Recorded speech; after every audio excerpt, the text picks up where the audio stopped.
আসসালামু আলাইকুম। Hello everyone, কেমন আছেন সবাই? আলহামদুলিল্লাহ, আমিও ভালো আছি। আজকে আমি লাউ দিয়ে বড় মাছ রান্না করে দেখাবো। লাউ হচ্ছে আমাদের জনপ্রিয় একটি সবজি। চিংড়ি কিংবা যে কোনো মাছ দিয়ে এই সবজিটা রান্না করলেই সবচেয়ে বেশি মজার হয়। লাউ কিন্তু উপকারী সবজি, যা ছোট বড় সকলেই পছন্দ করেন।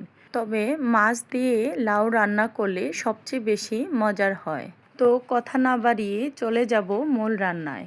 এখানে আমি একটি লাউ কেটে নিয়েছি। আপনারা আপনাদের সাইজ মতো কেটে নেবেন। আমি এখানে 5 পিস মাছ নিয়েছি। এখন দিয়ে দিব লবণ, তারপর দিব মরিচ গুঁড়া, তারপর দিব হলুদ গুঁড়া। এখন আমি এগুলো ভালোভাবে হাতে মেখে নেব। মাছগুলো মাখা হয়ে গেলে এখন আমি চুলায় একটি কড়াই বসিয়ে দিয়ে দিব রান্নার তেল।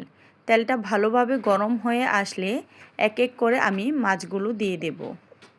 মাছের এক পিঠ ভালোভাবে ভেজে নিয়ে আমি উল্টিয়ে অপর পিঠ ভেজে নেব। দেখুন কত সহজে মাছগুলো উল্টিয়ে দিয়েছি, কড়াইতে লেগে যায়নি। আমার এই রেসিপি ফলো করলে আপনার মাছ ভাজাও পারফেক্ট হবে। এই তো মাছগুলো ভাজা হয়ে গেছে। এখন আমি একটি পাত্রে তুলে নেব। ওই একই তেলে দিয়ে দেব পেঁয়াজ কুচি। পেঁয়াজ কুচি দেওয়ার পর এখন আমি দিয়ে দেব কয়েকটা কাঁচামরিচ। পেঁয়াজ কাঁচামরিচ একটু ভালোভাবে নেড়ে চেড়ে ভেজে নেব।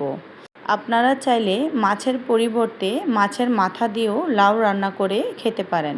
পেঁয়াজ কাঁচামরিচ একটু ভেজে নেওয়ার পর এখানে আমি দিয়ে দিব একটু রসুন বাটা, একটু পেঁয়াজ বাটা। পেঁয়াজ রসুন বাটা দেওয়ার পর আবার একটু ভালোভাবে নেড়ে চেড়ে এখন আমি দিয়ে দেব সামান্য পরিমাণ লবণ। লবণ দেওয়ার পর এখন আমি দিয়ে দেব 1 চামচ পরিমাণ লাল মরিচের গুঁড়া, সামান্য পরিমাণ হলুদ গুঁড়া। এখন সবগুলো উপকরণ আবার একটু ভালোভাবে নেড়ে চেড়ে এখানে আমি পানি দিয়ে দেব। এখন আমি দিয়ে দেব আগে থেকে ধুয়ে কেটে রাখা লাউ। এখন আমি সবগুলো ভালোভাবে নেড়ে চেড়ে কষিয়ে নেব। এভাবে লাউ রান্না করলে সবচেয়ে বেশি মজার হয়। এখন 10 থেকে 15 মিনিটের মতো আমি ভালোভাবে কষিয়ে নেব। তারপর আবার সামান্য একটু পানি অ্যাড করে দেব। এই পর্যায়ে এসে আমি আরেকটা পাত্রে দিয়ে দেব। পানি দেওয়ার পর আবার একটু ভালোভাবে নেড়ে চেড়ে এখন আমি একটা বলক নিয়ে আসব। এখন মাছের পিসগুলো দিয়ে দেব। এই পর্যায়ে চুলা মিডিয়াম থেকে বাড়িয়ে হাই হিটে করে দেব। এই পর্যায়ে এসে আমি 10 মিনিটের মতো রান্না করব এবং লবণটা চেক করে নেব। সব কিছু সেদ্ধ হয়ে গেছে। এখন আমি দিয়ে দেব ধনিয়া পাতা কুচি।